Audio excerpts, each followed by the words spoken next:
Reason voice நேயர்களுக்கு அன்பான வணக்கங்கள். அந்தரிக்கு நமஸ்கார். என்ன தெலுங்குலாம் பேசிட்டு பார்க்குறீங்களா? தி கால் ஹிம் ஓஜி இந்த படத்தோடைய திரை விமர்சனத்தை இப்போ நம்ம பார்க்க போகிறோம். இந்த திரைப்படத்தில் பவர் ஸ்டார் பவன் கல்யாண், ஸ்ரீயா ரெட்டி, பிரியங்கா மோகன், ஹரிஷ் உத்தமன், பிரகாஷ் ராஜ், இம்ரான் ஹாஷ்மி மற்றும் பல நடிகர்கள்லாம் வராங்க. இந்த படத்தோடைய கதை என்ன அப்படி நம்ம பார்த்தோம்னா, உங்களுக்கே தெரியும், ஓஜி ஒரிஜினல் கேங்ஸ்டர், ஒரிஜினல் சம்பவம், முழுக்க ரசிகர்களை திருப்திப்படுத்தக்கூடிய ஒரு படம் தான் இந்த ஓஜி. ஆரம்ப காலகட்டத்தில் ஜப்பானில் ஒரு 2ஆம் உலகப் போகிறப்போ நடந்த ஒரு நிகழ்வில் விட்டு இந்தியாவுக்குள்ளே வராரு நம்ம படத்துடைய ஹீரோ பவன் கல்யாண். அதுக்கப்புறம் எப்படி கேங்ஸ்டராக மாறினார், டானாக மாறுறாரு, ரவுடியாக மாறுறாரு, அடியாளாக மாறுறாரு அப்படின்றத நம்ம பல படங்களில் பல ரூபங்களில் பார்த்துருப்போம்ல. அதே கதை தான் இந்த ஓஜி. அவர் யார் தெரியுமா, அவர் எப்பேற்பட்டவர் தெரியுமா அப்படின்னு சொல்லிக்கிட்டே இருப்பாங்கள்ல. நம்ம பல டான் கதைகளை கேட்டிருக்கோம்ல. டான் கதைகளை கேட்கும்போது என்ன தோணும், ஓப்பா பெரிய டானியா, பேக்ரவுண்ட்லாம் வேறு லெவலில் இருக்க போதியா, ஃப்ளாஷ்பேக்லாம் வேறு லெவலில் இருக்க போதியா அப்படின்னு நம்ம நினச்சிட்டு இருப்போம்ல. அதே மாதிரி ஒரு கதைக்களம் கொண்ட திரைப்படம் தான் இந்த பவர் ஸ்டார் பவன் கல்யாணுடைய they call him OG. Power star Pawan Kalyan மறுமையாக சொல்கிறேன், ரசிகர்களை திருப்திப்படுத்தியிருக்கார் அப்படின்றத முழுக்க தெளிவாக சொல்லிடலாம்.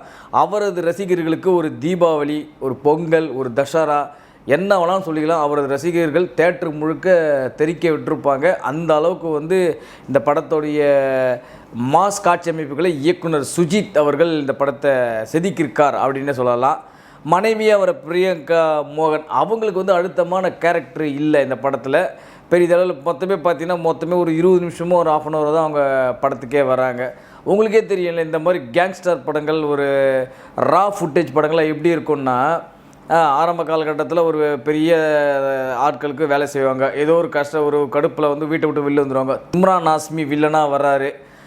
இப்போ ஹீரோவும் வில்லனும் நேருக்கு நேரே பார்த்துக்கிறாங்க. ஆனால் ஃபஸ்ட்டு டைமோ இல்லை அதுக்கப்புறமும் சண்டைலாம் போடல, முறைச்சிக்கிறாங்க. கிளைமேக்ஸ்லாம் அவங்களுக்கு உண்டான சண்டை காட்சிகளை செதுக்கி வச்சுருக்காங்க அப்படின்னு சொல்லலாம். கத்தி எடுத்து சும்மா சர்ன்னு அந்த நிஞ்சான்னு ஒரு படம் தெரியும், ஹாலிவுட் படம் நீங்கள் பார்த்துருப்பீங்க. அந்த நிஞ்சா படத்தில் பார்த்தீங்கன்னா எப்படி இருக்கும், அப்படியே சர்ற சீவிட்டே போவாங்கல்ல. அந்த மாதிரி பவன் கல்யாண் படம் முழுக்க அப்படியே ஒரு 5000 பேரை வெட்டி சாய்க்கிறார் அப்படின்னே சொல்லலாம். அந்த அளவுக்கு வெட்டி சாய்ச்சிக்கிட்டே இருக்கார் ஹீரோ. ஆனால் ஹீரோவுக்கு மேலே மட்டும் இது வரைக்கும் ஒரு சின்ன கீரல் கூட விழலை. அது எப்படின்னு தெரியல. அது சரி, ஹீரோயிசம் கூட நம்ம எடுத்துக்கலாம். சின்ன கேரக்டரில் வர ஸ்ரீயா ரெட்டியாக இருக்கட்டும், பிரகாஷ் ராஜாக இருக்கட்டும், ஹரிஷ் உத்தமனாக இருக்கட்டும், ஷியாமாக இருக்கட்டும், இவங்கெல்லாம் படத்துக்கு ஒரு கூடுதல் ப்ளஸ்ஸாக இருப்பாங்க அப்படின்னு நம்ம எதிர்பார்த்தோம்னா பெரிய லெவலில் ப்ளஸ்ஸாக இல்லை அப்படின்றது தான் தோணுது. ஏன்னா இந்த முழுக்க இந்த படத்தை பவன் கல்யாணம் மட்டும்தான் நம்ம யோசித்து பார்க்கணுமே தவிர மற்ற கேரக்டர்களை பற்றி நம்ம யாரையும் கவலைப்பட வேண்டிய அவசியமே இல்லை. இன்ட்ரோவல் வரைக்கும் இந்த படத்துடைய கதை என்னென்னு ஆரம்பிக்கிறதுக்குள்ளே இன்ட்ரோவல் வந்துடுது. இன்ட்ரோவலும் ஒரு பவர்ஃபுல்லான ஒரு சண்டை காட்சியோடு பண்ணுறாங்க. அந்த காட்சி அமைக்கலாம் பார்க்கும்போது உண்மையிலேயே ரசிகர்கள்லாம் அப்படியே எப்படி சொல்லுவாங்க, புல்லரிக்குது அப்படின்வாங்களா, அந்த மாதிரி புல்லரிக்கும். அப்படியே இன்ட்ரோல் காட்சியும் போதெல்லாம் அந்த அளவுக்கு புல்லரிக்கிற மாதிரி காட்சி அமைப்புகளை இயக்குனர் அவர்கள் பவன் கல்யாணுடைய ரசிகர்களை திருப்திப்படுத்துக்காகவே செதுக்கியிருக்கார் அப்படின்னே சொல்லலாம். முதல் பாதியிலே இந்த படத்துடைய கதை என்ன அப்படின்னு ஸ்டார்ட் ஆகிறதுக்கே உங்களுக்கு படம் இன்ட்ரோல் வரைக்கும் வந்துடுது. இன்ட்ரோலுக்கு அப்புறம் சம் ஃபேமிலி சென்டிமெண்ட்டு, குழந்தை, பொண்டாட்டியை வில்லன்கள் சுட்டுறாங்க. திரும்பவும் வில்லனை தேடி பழி வாங்கிறதுக்காக திரும்ப பழைய பாஸ்கிட்ட வர்றாரு. பாஸ்கிட்ட வரும்போது இவர் என்னென்னலாம் பண்ணார், ஜப்பானுக்கும் இவருக்கும் என்ன சம்மந்தம், அங்கிருந்தெல்லாம் வர்றாங்களே இவருக்காக அப்படின்ற மாதிரி விஷயங்கள் இதெல்லாம் போட்டு ஒரு மிக்ஸ் பண்ணி ஒட்டு மொத்தமாக என்ன சொல்ல போனால், நம்ம தமிழில் குட் பேட் அக்லி நம்ம ஒரு அஜித்குமார் படத்தோட ரீசெண்டாக தான் பார்த்தோம்.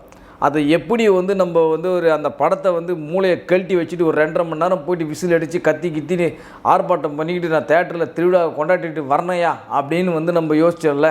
அந்த மாதிரி ஒரு படமாக இந்த படத்தை செதுக்கிறதுக்காக ட்ரை பண்ணியிருக்காங்க. பட் அதில் முழுமையாக வெற்றி பெற்றிருக்காங்களா அப்படின்னு கேட்டிங்கன்னா நிச்சயமாக முழுமையான வெற்றி கிடையாது.